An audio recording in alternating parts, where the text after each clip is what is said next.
من الحاجات اللي كنت بستغرب لما أقرأها هي إن سرعة الغزالة أكبر من سرعة الأسد، وبالرغم من كده الأسد بيقدر ياكل الغزالة. ولكن لما تعرف السبب ورا كل ده هتكتشف إن الموضوع منطقي جدا.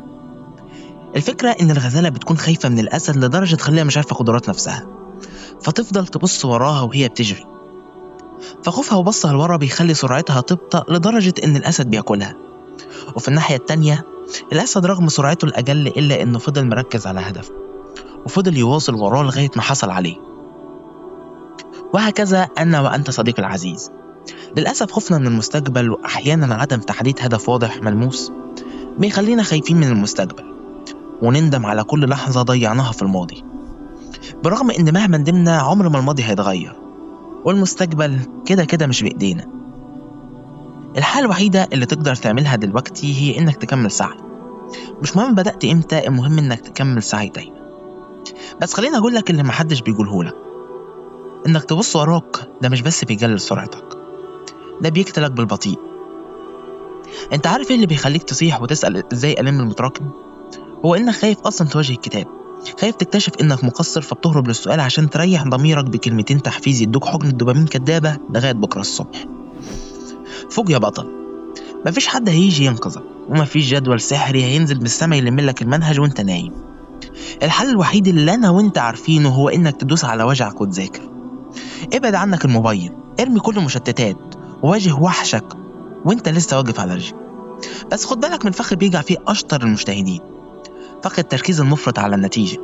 احيانا لما بتفضل باصص للجبل من بعيد رقبتك بتوجعك وبتحس انك صغير قوي قدام عظمة الهدف، فبتتعب نفسيا وبتفقد الشغف قبل ما تبدأ اصلا.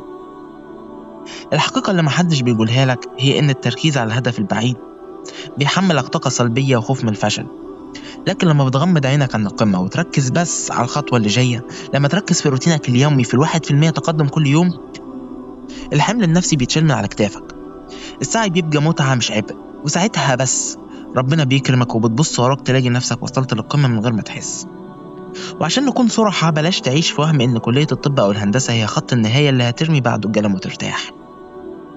اللي بيقنعك بكده بيضحك عليك. الطب مش راحة، الطب هو سعي أشرس اللي اتعلمته في ثانوية عامة.